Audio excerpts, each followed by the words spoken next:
Hari ini kita bicara tentang reflektif ya. Jadi kalau bahasa sehari-harinya ya refleksi lah ya. Atau bahasa yang umumnya kita kenal ya sering dikatakan sebagai refleksi.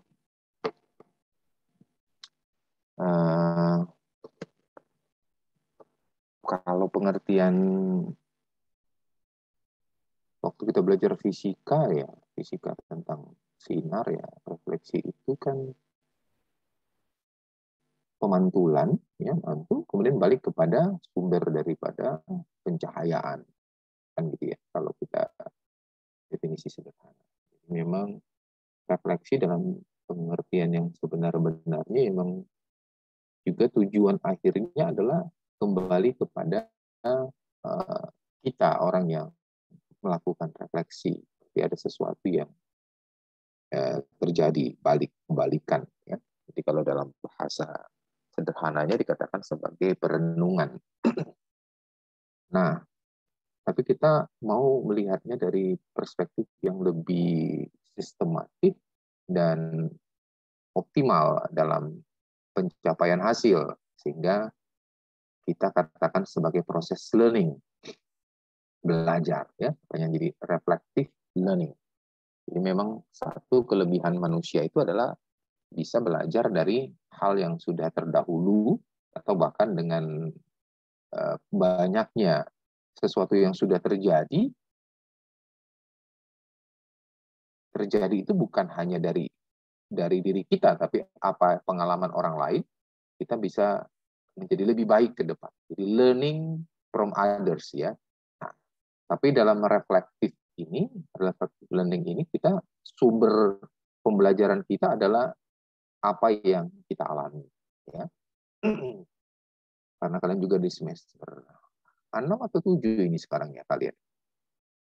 7 ya. 6 dong. Oh, semester 6 ya. Iya dong. Kalian harusnya sudah sampai kepada beberapa soft skill ya. Critical appraisal kalian sudah diberitahu ya, cara bagaimana mengapresiasi jurnal yang tentunya akan kalian gunakan sebagai lifelong learning-nya, sebagai proses pembelajaran. Tapi kadang kita lupa bahwa bagian esensi manusia itu, humanistiknya itu adalah diri kita, balik kepada rasa, sehingga perlu kita belajar satu bahagian lagi yang dikatakan sebagai reflective learning.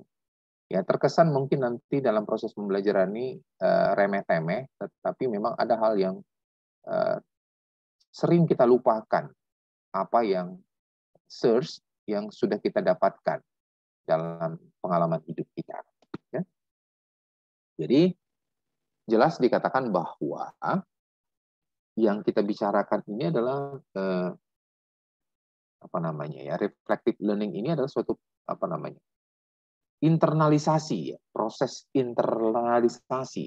Jadi kalau dikatakan internalisasi itu proses memasukkan sesuatu ya. Dan kalau dalam konteks pengajaran itu sering dikatakan sebagai indoktrinasi ya. Jadi kalau internalisasi dalam proses reflektif ini adalah bagaimana kita mencoba menginternalisasi aktivitas kita dan eksplorasi ide dan isu-isu yang terbenam atau istilahnya ada di dalam pengalaman kita. Tentunya pengalaman apapun yang terjadi dalam hidup kita itu nggak akan berdiri sendiri tanpa ada sesuatu di dalamnya. Ada sesuatu, ide, pesan, isu. Nah, kemudian dari apa yang kita lakukan itu pun ada sesuatu yang bisa kita lihat karena itu sering sekali terjadi berulang. Nah, jadi internalisasi itu perlu sehingga ada proses perbaikan. Nah, oleh karena itu refleksi itu sebenarnya adalah konsep yang sangat menekankan. Jadi reflective learning yang kita maksud ini sangat menekankan penguatan, ya, penekanan penguatan tentang kita harus sadar, kita menyadari ya, apa saja yang kita miliki. Jadi misalnya kalau kalian di dalam perkuliahan tentunya sudah memiliki pengetahuan, ya, baik dalam pengetahuan kedokteran medis itu sendiri atau juga ketika kalian mencoba mengaplikasikan dalam konteks diskusi, dalam konteks skills, dalam konteks relasi dengan orang lain gitu ya. Nah, ini penekanan tentang apa yang kita miliki dari pengetahuan dan apa yang terjadi, ya, apa yang terjadi pada waktu yang lalu, ya, tentang pengetahuan kita itu. Nah, satu lagi yang penting jangan dilupakan adalah keyakinan. Dalam konteks keyakinan ini adalah apa yang kita yakini, yang kita miliki, penting atau tidaknya tentang pengetahuan tadi itu, ya, dan pengalamannya.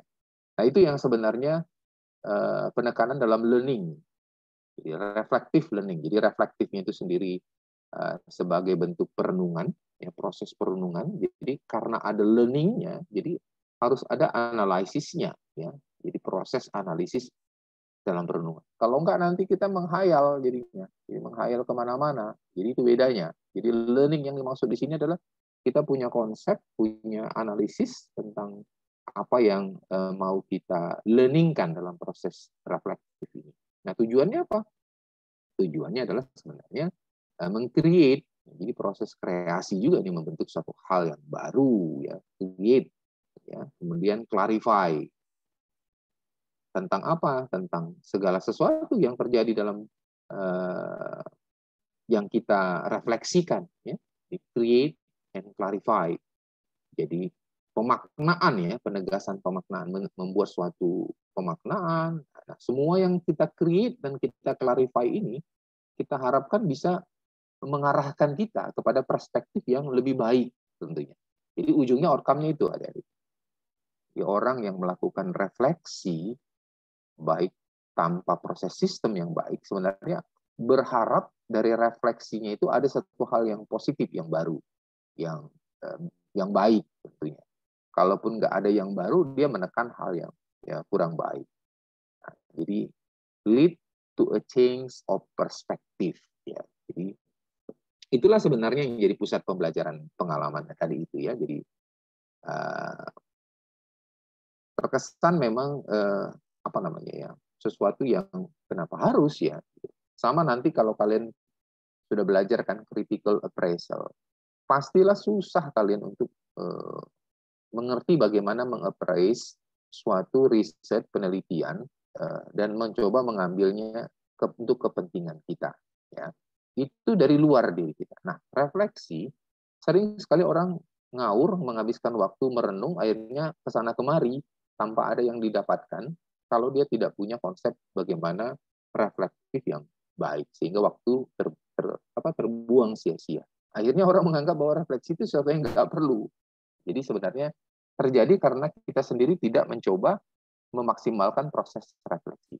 Padahal adik-adik sekalian, proses refleksi ini dalam konteks pembelajaran BHMP itu penting untuk mengasah humanistik kita, ya, humanistik kita. Jadi sebagai makhluk yang terdidik, kita perlu membuat sesuatu hal yang lebih sistematik sehingga proses pengulangan yang terjadi dalam hidup kita menjadi lebih baik, ya kan? Karena sekarang kita adalah makhluk akademis, orang yang belajar, terpelajar. Sementara refleksi itu sendiri sebenarnya bukan miliknya orang berakademik saja, karena memang itu esensi dari makhluk hidup.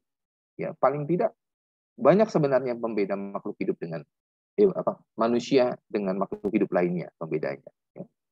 Karena manusia itu memang harus menjadi lebih baik dari pengalamannya. Jadi refleksi, memantulkan, ya, jadi itu penting dan itu tidak bisa dilakukan oleh hewan, ya. Dia hanya terus menggunakan instingnya. Jadi berulang sekali insting yang dipakai oleh hewan, jadi hewan tetap aja melakukan aktivitas yang sama berulang-ulang tanpa dia pernah berpikir apakah ada sopan santunnya. Jadi mungkin pada hewan mungkin perlu aja sopan santun menangkap makanan, nah, gitu loh, pada karnivor gitu ya. Bagaimana singa bersopan santun menangkap? Nah, nggak pernah, dia pakai instingnya saja. Ya, jadi sementara kalau manusia sebagai makhluk yang punya akal, rasio, rasa, emosional, dia perlu. Nah, itulah penjelasan singkat dari reflective learning yang kita maksud. Jadi sebenarnya ini bagus sekali kalau kita latih berulang-ulang. Tujuan pembelajaran dalam konteks BHNP, ada di sekalian, kita semua bisa terbiasa untuk menghargai semua pengalaman kita, untuk mengambil hal yang lebih baik. Nah, ini tadi. Jadi untuk apa sih reflective learning itu? Supaya menjadi reflective praktis. Jadi kita punya kemampuan yang ya daily activity kita, memang setiap hari pasti ada peristiwa baru yang kita alami. Nah, sayang sekali kalau tidak ada penguatan dari peristiwa yang kita alami setiap hari. Jadi memang perlu sekali di akhir hari, ya malam hari, kita perlu, ya kalaupun belum bisa pakai worksheet-nya, ya kan, critical appraisal itu kan banyak worksheet-nya ya. Ada prognostik, ada diagnostik, ya kan gitu ya, mungkin kita sudah belajar. Nah, ini juga sebenarnya banyak worksheet-nya, sheet-nya banyak ya, sebenarnya banyak. Tapi paling tidak, kalaupun tidak sempat menggunakan task sheet, worksheet, ya kita adalah waktu di akhir hari kita mencoba mengingat kembali peristiwa satu hari ini. Nah, itu kalau misalnya kita tidak secara learning dalam akademis ya. Tapi reflektif itu penting, ya. Penting sekali sehingga kita menjadi pribadi makhluk yang lebih baik ya. Nah, kalau ini tentunya dalam proses belajar mengajar penting dalam ini tadi ya. Nah, katanya kampus itu juga banyak ya provide experience, pastilah. Kampus itu kan cuma salah satu atribut hidup kita ya kan. Pastilah kalian pasti masing-masing punya, misalnya si Maulana selain sebagai mahasiswa, ya dia juga sebagai anak, dia juga sebagai warga RT, ya kan. Apalagi si Ari mungkin dia anggota organisasi, ya. Ananda mungkin juga organisasi apa itu. Jadi ada atribut yang melekat pada kita. Nah, semua tempat itu bisa memberikan experience kepada kita.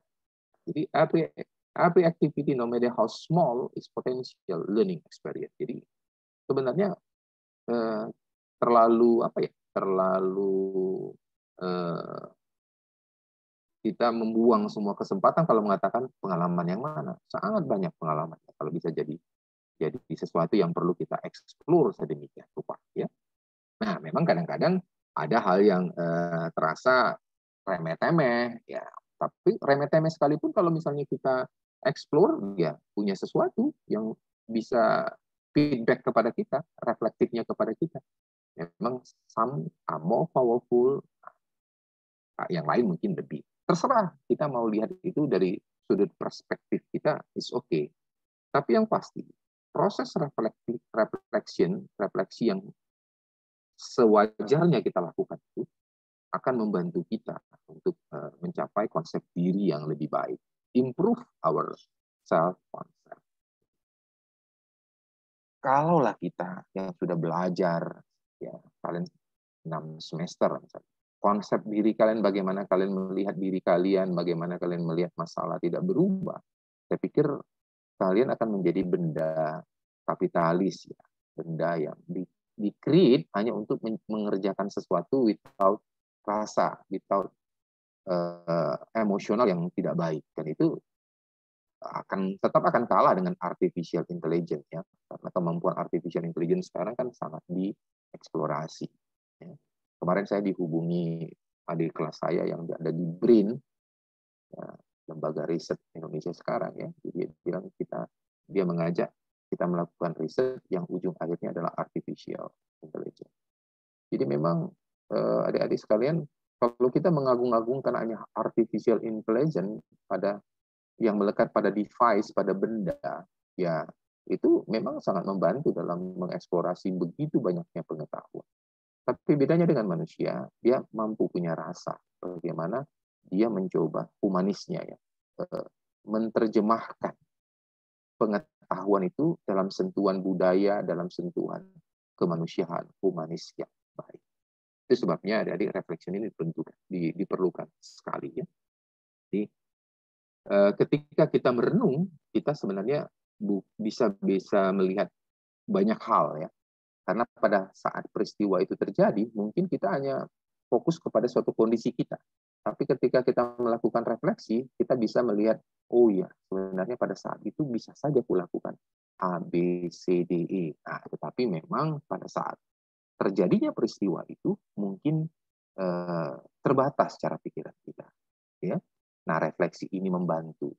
Ketika pengalaman itu berulang kembali, at least mirip dengan itu, kita lebih siap lagi.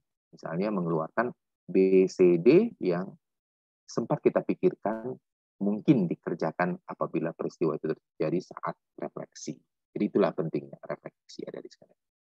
Jadi kalau kita menggambarkan dalam bentuk gambar ya, dalam bentuk chart seperti ini ya. Jadi pengalaman itu bisa berupa apa yang kita pikirkan, apa yang kita rasakan, dan apa yang menjadi aktivitas kita, behavior, idea, dan feeling. Nah, semua kita duduk aja kita berpikir, ya. Kita duduk menyaksikan seseorang pakai tas mewah, kemudian kita feeling, ya. Nah, apalagi dia punya, aku enggak kan? Sekarang zaman ya, banyak dengan hedonismenya sekarang yang ditangkap orang crazy yang orang kaya katanya. Orang kaya sebenarnya pun nggak menunjukkan hartanya sebanyak-banyak. Ini ada orang kaya jelma-jelmaan menunjukkan katanya ya. Tapi whatever, saya juga nggak tahu peristiwa apa yang sebenarnya terjadi. Tapi itulah sebenarnya di era sekarang. Orang menunjukkan aktualisasi dirinya dengan seperti itu. Pikir terlalu terlalu childish ya. Anak-anak lah yang selalu menunjukkan dirinya sebenarnya. Nah, di situ yang saya harap pengalaman seperti itu. Jadi kita duduk saja, yang berkelibat di pikiran kita banyak, ya. Yang kita rasakan banyak. That's experience. Itu juga pengalaman. Nah, refleksi proses itu membantu kita untuk kembali kepada masalah tadi itu, mengingat kembali ya, kemudian re-evaluate, kita evaluasi kembali, sehingga outcome-nya adalah ada perspektif yang baru. Ketika kita pertama kali melihat peristiwa itu, mungkin yang kita pikirkan waktu kita melakukan proses refleksi, mungkin kita akan melihat, oh iya benar ya, ada juga yang harus kuperbaiki. Kenapa aku memikirkan pada saat itu harusnya aku tidak seperti itu? Bisa saja dalam proses refleksi. So, adik-adik, memang begitu pentingnya refleksi. Dalam konteks humanis juga penting, karena hasil akhirnya adalah perilaku kita. Konsep diri yang akan membuat kita berperilaku seperti apa. Ya. Jadi dia bisa new perspective on experience, change in behavior, commitment to action. Jadi itu harapan kita setelah kita melakukan proses refleksi yang baik tentunya. Jadi hal-hal seperti ini kalau kita lakukan dengan baik tentunya akan menjadi sesuatu yang improve ya. Jadi pribadi kita jadi lebih baik lagi. Nah, sebenarnya banyak ya model-model ya. Kalau misalnya kita lihat Driscoll ya, dia mencoba mengaplikasikan dari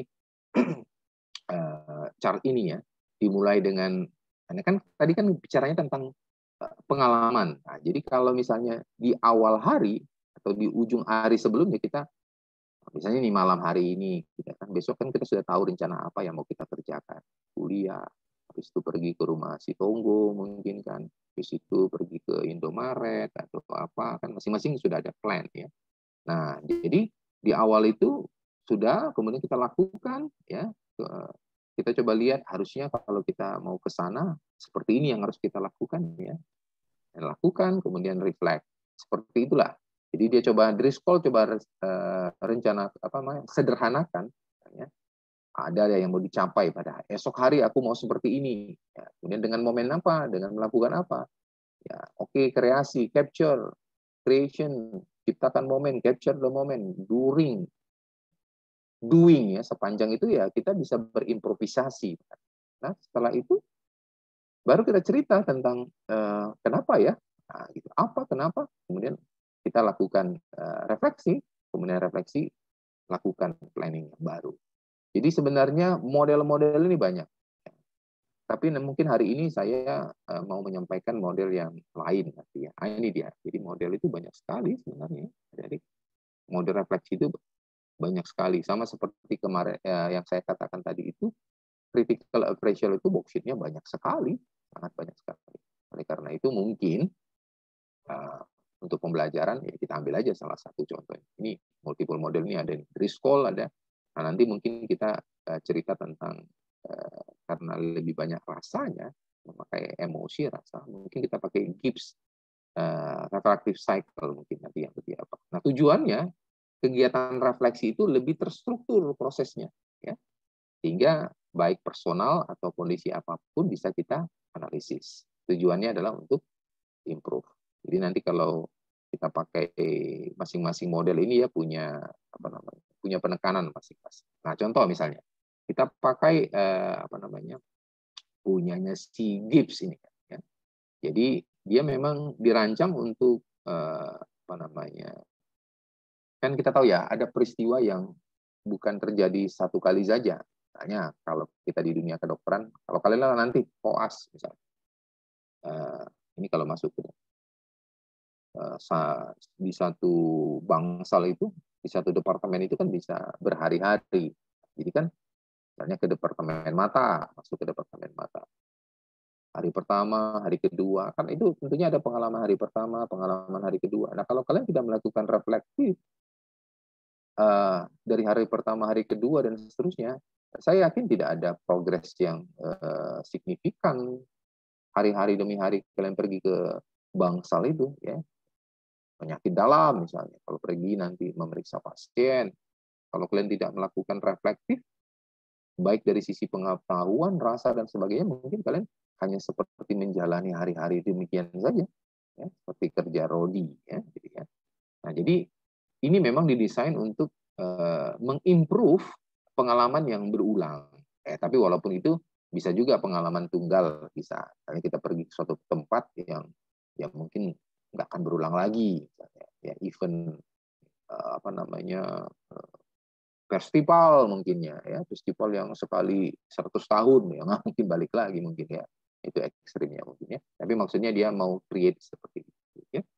Nah, salah satu hal yang menarik dari konsep ini sebenarnya dia feeling, rasa, karena seperti yang saya katakan itulah pembeda kita, ada rasa emosional terlibat di dalam.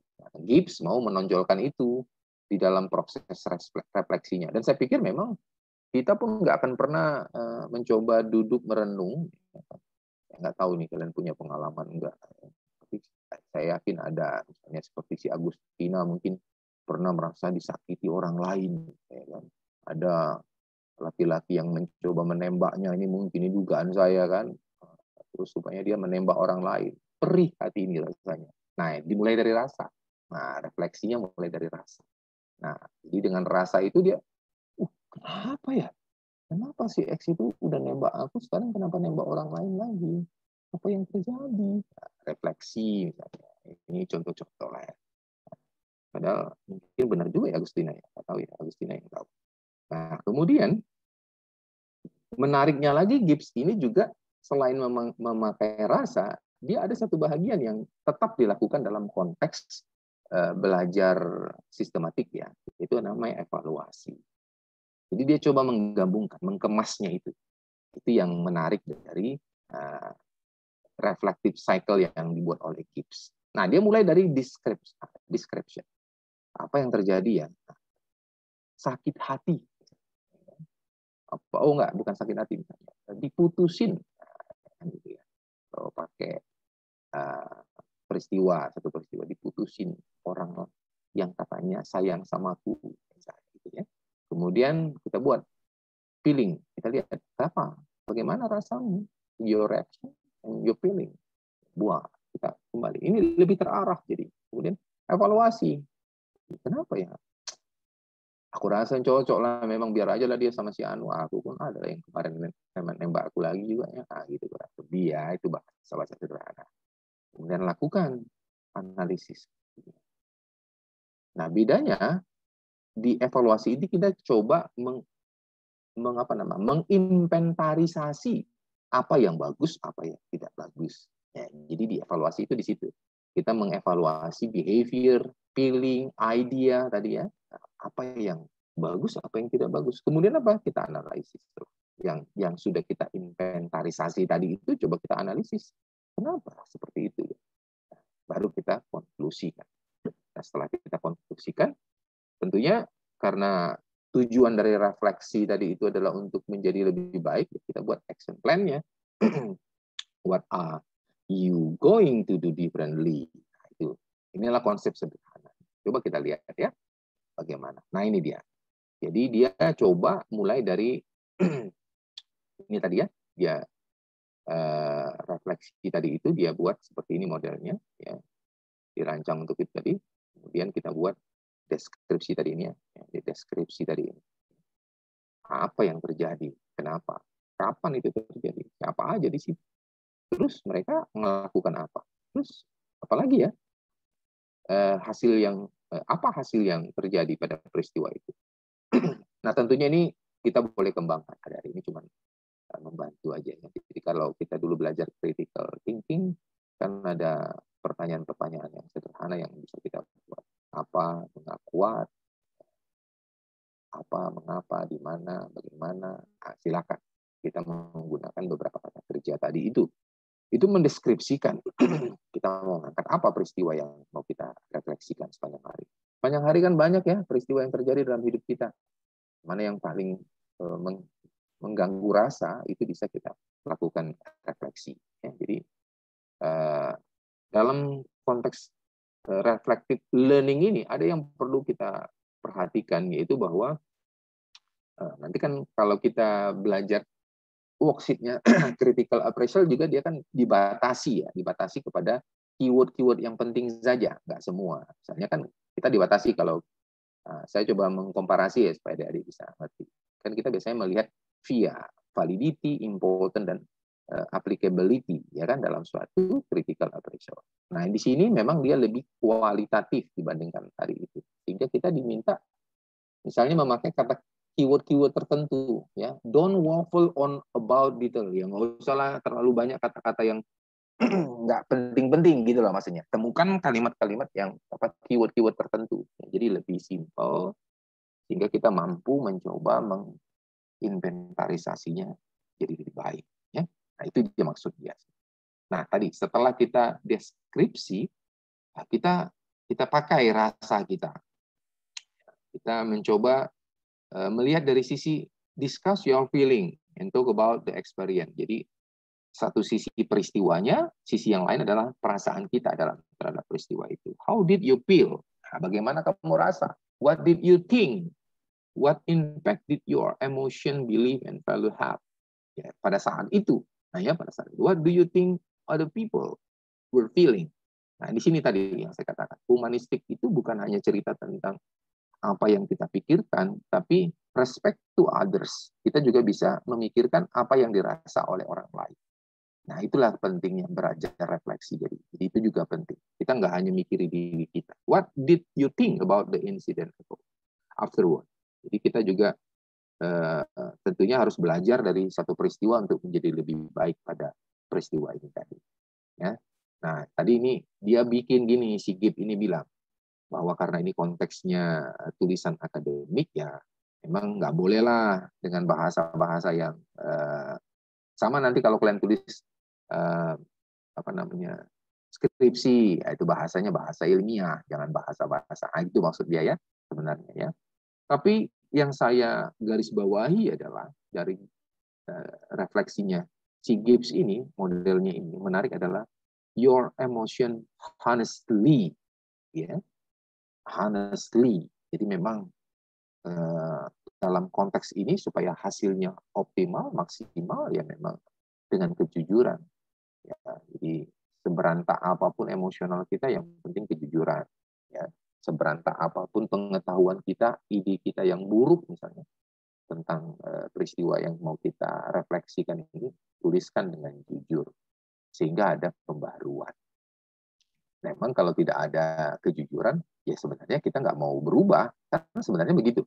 Ya, perubahan itu kan terjadi ketika kita mengakui ada kelemahan kita dari sisi-sisi tertentu, sehingga kita bisa menjadi lebih baik, berubah. Kalau tetap mengatakan I'm fine, ya nggak ada masalah, ya, biasanya sulit kita untuk berubah. Ya. Oke. Nah, jadi setelah deskripsi, feeling, kemudian baru evaluasi. Tadi yang sudah saya katakan. Bagaimana hasilnya? Waktu itu aku macam mana? Fokus pada yang positif atau negatif ya? Nah, gitu lah. Coba kita langsung what was good and what was bad about the experience. Nah, kini kita harus bisa mencoba jujur tadi ya, melihat. Walaupun menyakitkan, misalnya, oh kenapa ya dia udah nembak aku, kemudian pergi kepada orang lain. Mungkin aku ada yang salah kali ya, kayak gitulah. Mari kita refleksi secara jujur, misalnya ya, gitu-gitulah. Nah, kalau ada yang lain-lain boleh, yang sifatnya lebih mengembang ya, boleh saja, nggak ada masalah. Jadi dikembangkanlah sedemikian. What went well, what didn't, ya, where you contribution positif or negatif. Nah, ini juga pertanyaan yang penting. Pada peristiwa yang pengalaman yang terjadi itu sebenarnya kita pro atau kontra, atau sesuatu yang justru memperburuk kondisi terjadi. Nah, kita harus jujur juga. Nah, konteks memperburuk atau memperbaiki ini tentunya pendapat kebanyakan orang yang terlibat dalam peristiwa itu. Kan gitu. Ini kalau experience yang melibatkan banyak orang lain. Tapi kalau misalnya experience tadi yang saya katakan, melihat berita, melihat film, gitu ya, kemudian kita guilty feeling, ada sesuatu yang nggak enak di pikiran kita, itu kan berarti kita sendiri yang menjadi persoalan. Itu perlu reflektif, perlu, itu konsep diri yang perlu. Oke, nah itu dia ya. Jadi kemudian analisis lah. Kalau analisis ya silakan, adik-adik boleh gunakan. Nah ini kan dia namanya reflective learning. Jadi sama seperti gini adik-adik. Waktu kita belajar kritik, saya tadi kan katakan comparable-nya kepada critical appraisal. Jadi tentunya karena ini dalam konteks akademis, ya kita akan cerita tentang baik buruk secara teori benar nggak? Ini konsepnya tentunya adalah konsep tentang sesuatu tentang diri yang bagus ya, konsep diri yang baik. Kan ada teori-teori misalnya gini, teori misalnya gini, kalau orang berbuat baik harusnya kan aku harus baik ya orang lain, ya. Kemudian yang paling sulit adalah berbuat baik kepada orang yang melakukan kejahatan kepada kita. Tapi memang nilai virtue yang paling baik itu adalah ketika kita melakukan hal yang baik kepada orang lain, even dia melakukan hal yang tidak baik. Karena itu adalah panggilan nilai moralitas yang tertinggi. Nah, itu teorinya. Oh, aku kenapa nggak gitu ya? Oh, gampang kali aku marah ketika orang seperti itu ya. Nah, misalnya gitu ya. Kenapa itu terjadi? Tentunya ada yang membackup. Ya. How can the theory explain what happened? How does my experience compare to the literature? Nah, kurang lebih begitu. Jadi ini konsepnya Gibbs ya.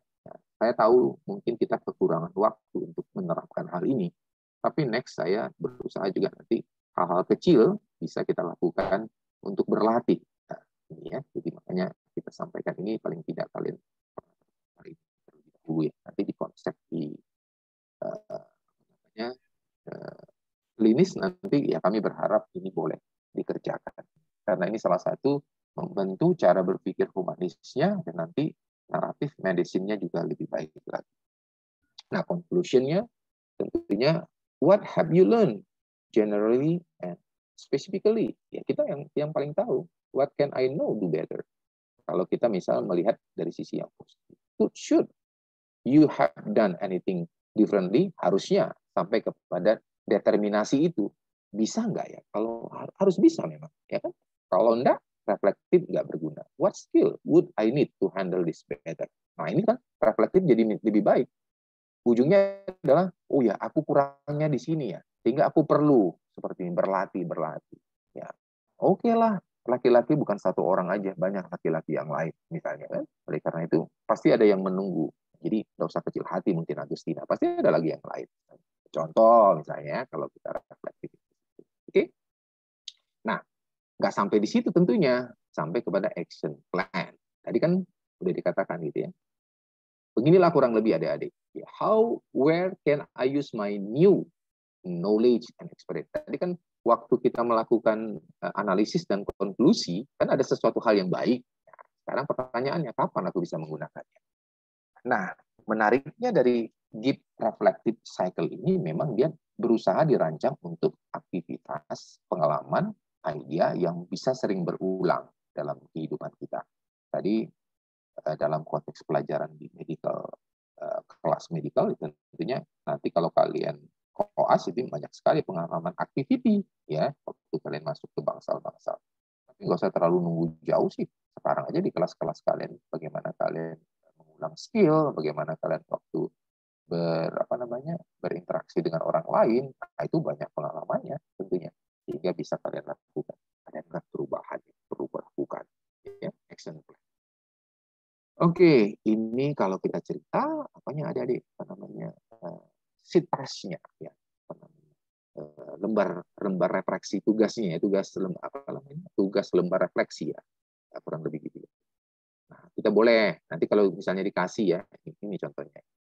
Oke, kalian bisa boleh pilih apa, biar latihan sih artefak ya. Kalau saya bilang apa pengalaman yang menarik yang bisa kalian angkat ya, ini salah satu bentuk kartunya, chartnya ya. Banyak sih sebenarnya adik-adik ya, banyak hal yang bisa kalian bikin. Kalau saya dulu sebelum belajar ini dulu ya ceritanya ya buat di diary lah ya. Hai diary, hari ini gitu kan. Hari ini aku dilihat oleh ada teman, seolah-olah tatapannya cukup tajam menembus hatiku, gitu-gitu kan. Kan ada yang begitu-begitu ya, diary. Nggak tahu lah kalian masa sekarang ada nggak diary. Nulisnya di handphone mungkin ya, nggak di kertas lagi sekarang. Orang udah malas sih mungkin nulis. Ya. Padahal sebenarnya diary itu menarik juga ya. Saya kadang-kadang sekarang nggak lagi sih. Dulu sempat coba melihat diary saya kembali. Waktu saya SMP masih ada lihat-lihat gitu dengan tulisan saya yang jelek, sekarang makin jelek lagi karena nggak pernah nulis lagi, mungkin sekarang ngetik aja orang. Nah gitu-gitu, jadi kita bisa lihat. Nah ini membantu. Nah bisa ya, apa yang mau kita pilih, choose of the following experience your own life. Biasanya sih orang yang paling banyak melakukan refleksi itu adalah momen-momen yang menyakitkan, yang tidak mengenakan sebenarnya ya. Walaupun sebenarnya momen-momen successful moment juga penting ya, supaya apa? Supaya ada optimalisasi yang lebih. Ya nggak tahu kita misalnya keberhasilan itu bisa aja accident terjadi karena kebetulan, bisa saja kan. Nah, tapi kalau misalnya kita melakukan refleksi, kemudian kita lihat, oh no, peristiwa itu bukan terjadi karena kebetulan, karena I have something. Nah terus kemudian bisa nggak kita membuat dia lebih moderate atau bahkan lebih baik lagi? Sangat bisa. Nah, diperlukan reflektif itu. Ya. Jadi silakan nanti kalau kalian mau berlatih, silakan pakai nanti. Ya. Nah kemudian ini sebenarnya ya adik-adik, kami berharap sih nanti lah next time mungkin kita bisa lakukan ini. Jadi ini reflektifnya, kemudian ini activity-nya, pilih, kemudian personal reflection lakukan, kemudian masuklah ke dalam satu kelompok ini. Ini biasanya dilakukan dalam konteks belajar ya. Kemudian silakan ya melakukan aktivitas ini ya supaya kita bisa apa namanya aplikasi ya, masuk ke dalam kelompok dengan orang-orang yang memiliki kategori yang sama. Ya, tadi boleh yang mana ini. Jadi memang kalau kalian lihat, nggak tahu ya di tempat kita ini ada, tapi kita sering mungkin melihat kalau di negara-negara maju ya melalui film itu biasanya ada orang-orang yang kelompok-kelompok tertentu yang datang tiap hari terbuka. Kau mau cerita apa aja pun boleh. Nah, sebenarnya jadi mereka duduk dalam satu lingkaran, cerita-cerita apa aja boleh, ada yang dengar gitu ya. Kemudian ada satu konselor mungkin yang membantu. Nah itu juga membantu ya. Kalau mungkin dia belum punya sistematik learning dalam belajar reflektif, nah itu juga bisa membantu orang lain mendengar. Nah itu kurang lebih ya. Ini sekali lagi itu sisi humanis yang ada pada tiap kita. Terus apa lagi ya? Terus personal reflection sudah. Nah, reflecting on reflection. Nah, ini tadi ya. Jadi ini kalau kita mau bermain dalam konteks refleksi ya. Oke. Nih. We do not learn from experience. We learn from reflecting on experience. Benar ya, adik-adik ya. Kalau kita memang nggak pernah melakukan refleksi, ya mungkin apa yang terjadi akan berlalu begitu saja, nggak ada nilai yang bisa kita dapat. Sehingga memang di ujung hari memang kita perlu mencoba melakukan refleksi. Sebenarnya bisa lebih jauh ya dalam konteks kita beragama, ada yang namanya kontemplasi. Karena refleksi ini memang sangat personal oriented, ya. Kita selalu melihat kepada diri kita. Kalau kontemplasi, kita memang lihat kepada Tuhan, memang ya. Kontemplasi itu kita lebih merenung, oh apa Tuhan bilangnya, boleh. Itu juga menjadi gambaran sesuatu yang bisa dikombinasi. Nah, John Dewey ini memang menurut saya menarik. We do not learn from experience, we learn from reflecting on experience. Benar, saya pikir kita nggak akan bisa mendapat hal yang baru kalau nggak kita lakukan. Nah, Confucius bilang begini, learning without reflection is a word. Reflection without learning is dangerous. Betul juga ya. Jadi oleh karena itu penting kita belajar, ya, reflective learning sehingga kita lebih terarah menjadi pribadi yang lebih baik. Ini ada contoh-contoh sih sebenarnya adik-adik ya. Ini kita sudah tinggal 7 menit. Nanti boleh dari slide ini nanti boleh nanti diapakan ya. Langkah-langkah dari Gibbs tadi itu. Nah, tapi saya bisa berbagi sedikit pengalaman dari misalnya.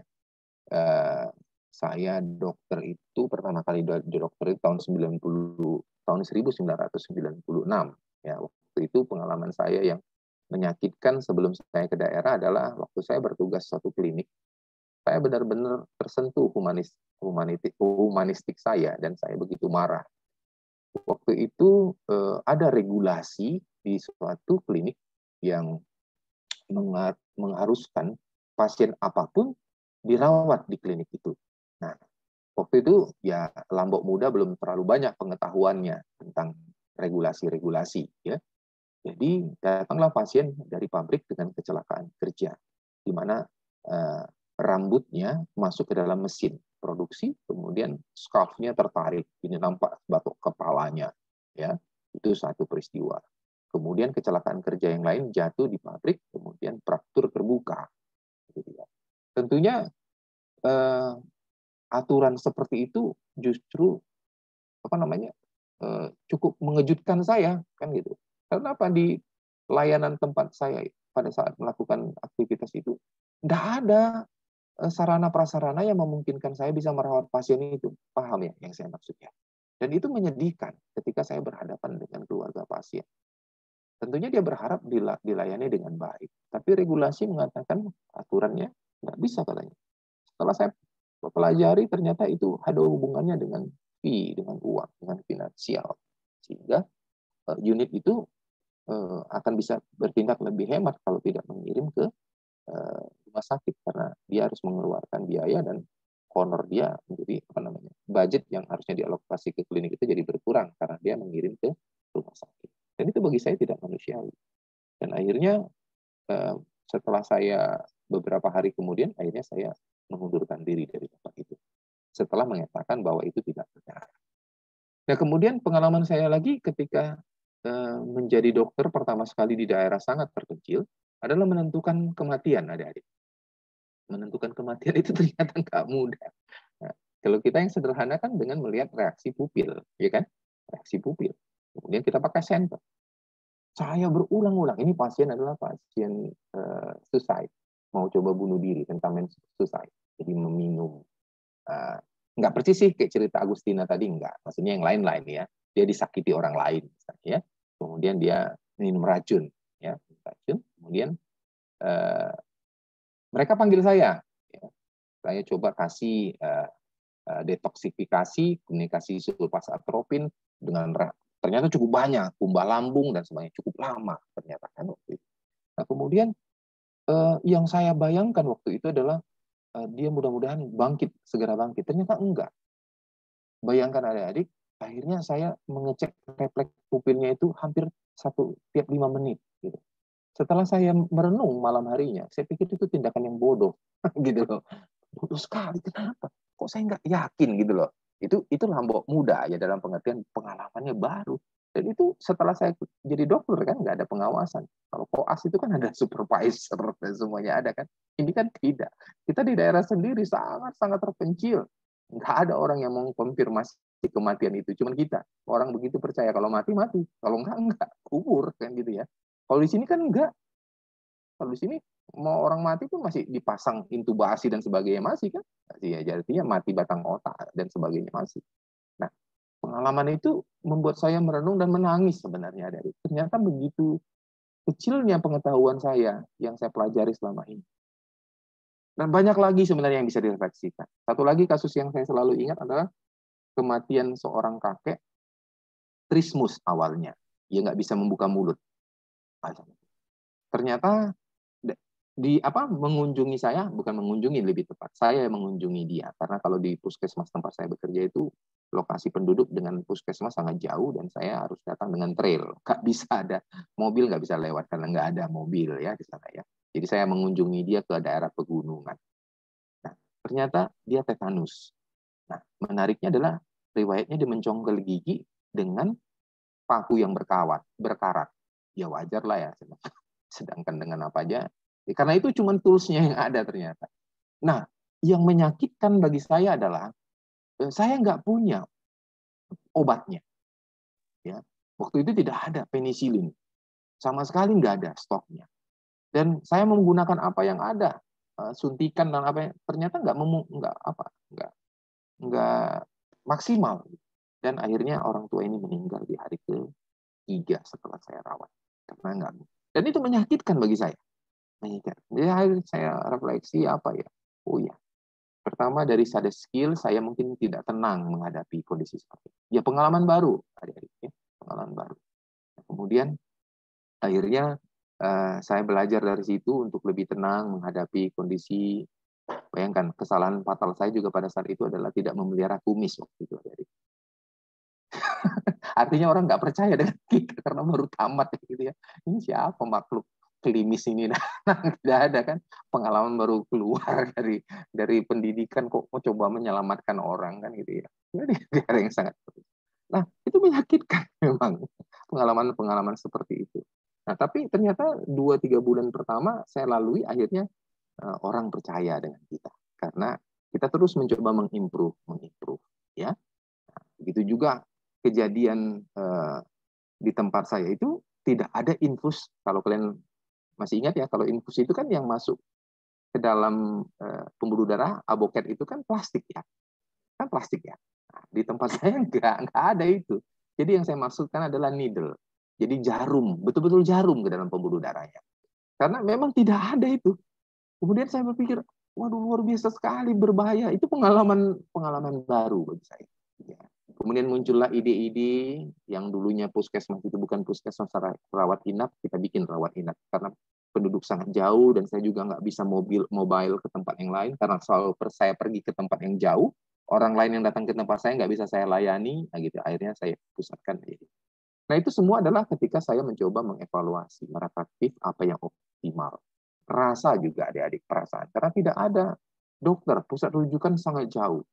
Jadi beberapa pasien akhirnya meninggal karena saya bilang kita bawa rujuk untuk pertama waktu itu adalah luka tikam juga pada paru-parunya ya, nggak mungkin dibawa.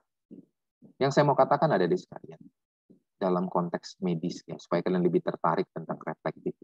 Ambillah peristiwa apapun, angkat satu topik, kemudian lihat peran kita di situ, apa permasalahannya, nah, analisislah seperti itu. Dan akhirnya refleksi itu memang membantu kita menjadi lebih baik.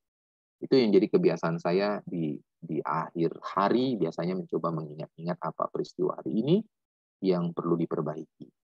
Adik-adik, critical appraisal pada jurnal pun awal-awalnya perlu worksheet, tapi lama-lama kalau kalian sudah terbiasa, via tadi itu validity, important, dan applicability akhirnya sudah terbiasa dalam pikiran kita sehingga lebih optimal dalam melakukan critical appraisal. Jadi mudah-mudahan adik-adik sekalian diskusi kita hari ini, kuliah kita hari ini walaupun kelihatannya remeh-temeh, ini menjadi soft skill kita. Karena hidup itu bukan hanya perlu hard skill, tapi soft skill. Karena memang soft skill itu yang paling menentukan kita seperti apa nanti ke depan. Percayalah, kalau kita tidak pernah menghargai yang paling kecil pun yang pernah terjadi dalam pikiran kita, dalam hidup kita orang yang paling malang. Karena manusia itu selalu belajar dari pengalamannya. Nah, kalau gitu, sebagai makhluk akademis, mari gunakan tools untuk mengoptimalisasinya. Kalau bahasa kerennya, memberi percepatan. Nah, setiap kita punya kecepatan, tapi dengan percepatan kita bisa melaju lebih baik lagi. Ya, adik-adik. Sekali lagi saya ulangi, tujuan pembelajaran ini membuat kita menjadi lebih humanis. Bukan hanya respect to ourselves, tapi respect to others. Reflektif sangat diperlukan. Kalau kombinasi lagi dengan kontemplatif, sehingga kita makhluk insan yang percaya kepada Tuhan, itu membantu kita menjadi lebih baik. Itulah yang pesan yang boleh saya sampaikan kepada kalian. Semoga bermanfaat. Kalau ada pertanyaan, saya kasih waktu 30 detik. Karena waktunya sudah habis ternyata. Hasian tolong ya, Dik. Foto kita. Saya yang gini-gini sering lalai juga, Dik. Nanti kirim ke saya ya, Dik. Kirim. Terus daftar referensinya. Ini masih 80 ya, berarti 140 sekian. Tolong dinyatakan tidak hadir ya, Hasian ya. Ya, saya pikir penting lah. Yang begitu-begitu sederhana, kalau kita nggak belajar dari yang sederhana, kejujuran ya, saya pikir. Percayalah, hal yang negatif-negatif bakal terjadi pada kita kalau kita juga nggak berpikiran negatif dan melakukan hal yang baik. Tinggal menunggu waktu. Udah, Hasian? Ini sedang saya screenshot, Dok. Nggak terasa soalnya. Oke. Filza, ada pertanyaan, Filza? Boleh bertanya, Dokter? Oh, boleh kali pun. Nah, ayo. Gimana kita bedainnya, Dok, kalau kita itu lagi refleksi atau lagi overthinking, hanya overthinking dan overblaming gitu, Dok? Terlalu menyalahkan diri sendiri gitu, Dok. Nah, tadi kan sudah saya katakan objektivitasnya. Silakan menuliskan, ya. Jadi menulis itu membantu, Dek. Tuliskan apa yang sudut objektif, positif, ya, negatif, tulis. Itu objektifnya, kan gitu. Ketika itu baru kita lihat apakah berlebihan cara berpikir kita.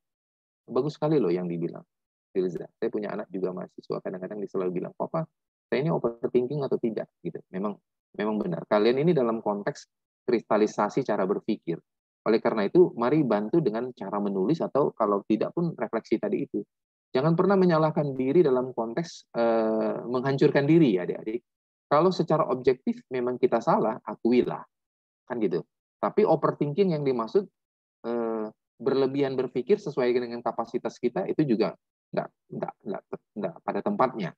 Ya, paham yang saya maksud ya? Jadi kalian akan mengenal diri kalian. Lama-lama akan mengenal. Agak susah secara teori adik-adik. Mau saya bilang pun ini overthinking atau tidak. Bagimu mungkin overthinking. Bagi si Christina itu mungkin tidak overthinking. Ya. Tapi terus kamu membandingkan, berarti aku lebih rendah dari Christina. Enggak.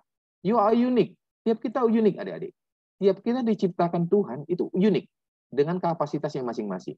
Nah, hargai, identifikasi kelemahan dan kelebihan kita. Identifikasi pengalaman, ide, dan sebagainya. Kemudian dudukkan secara proporsional. Kalau saya belum seperti orang lain, berarti ada yang saya harus upgrade. Jadi overthinking yang dimaksud itu tentunya jangan membuatmu menjadi lebih down, itu berbahaya. Kan tadi hasil akhir dari reflektif adalah menjadi lebih baik, progres. Ya kan gitu ya. Jadi kalau misalnya kau dalam reflektif terjadi overthinking yang menghancurkan, stop dulu, kemudian you need others person mungkin. Kau perlu orang lain untuk bercakap, bercerita. Makanya tadi di dalam cara belajar Gibbs tadi itu adalah dengan bercerita pada kelompoknya. Itu penting. Jadi manusia itu juga seperti rumah, perlu ventilasi adik-adik. Perlu teman cerita. Ya. Kau kan punya orang tua, punya kakak, punya adik, atau punya sahabat, boleh bercerita. Tapi tentunya orang yang dipercaya. Ya, jadi kalau refleksi tidak membantu, kau perlu ventilasi. Nah, ya. Tapi ingat, tidak ada masalah yang tidak terselesaikan. Ya, itu yang paling penting. Filza. Mungkin belum terlalu menjawab adikku, tapi nanti bisa pada sesi-sesi tertentu kita boleh bercerita. Ya, Dan jangan pernah merasa kecil hati bahwa kita punya masalah, kemudian orang lain nggak punya masalah, seolah-olah saya lebih kecil dibanding dia. Jauh lah itu dari pikiran kita. Justru berpikir positif. Ketika kita punya masalah, mungkin ada hal yang membuat aku menjadi lebih baik ke depan. Kan gitu. Jadi yakinlah, tidak ada masalah yang terciptakan atau diciptakan atau apapun itu yang tidak bisa kita hadapi, yang membuat kita menjadi lebih baik. Yang penting mindset kita. Oke? Mau dilanjutkan pertanyaan atau cukup, Firza? Cukup, Dok. Oke. Terima kasih. Iya, oke. Baik adik-adik. Kalau nggak ada, mungkin kuliah yang lain sudah menunggu. Tapi saya senang kalau ada pertanyaan-pertanyaan. Ya, jadi anytime silakan berdiskusi. Di akhir kuliah ini saya mencatat masih 76 orang ya adik-adik. Mohon maaf ya, bersama-sama kita mengingat ini, dan nanti Hasian tolong sebagai komting memberikan reportnya lah adik-adik ya. Saya pun ini pembelajaran dewasa ya, kalian lah. Memang saya katakan juga pembelajaran seperti ini mungkin tidak mengasihkan, tapi Anda jangan terjebak dengan konsep berpikir bahwa kita ini tidak humanis. Akhirnya, thank you, selamat pagi. Semoga hari menjadi lebih baik ke depan. See you. Terima kasih, Dok.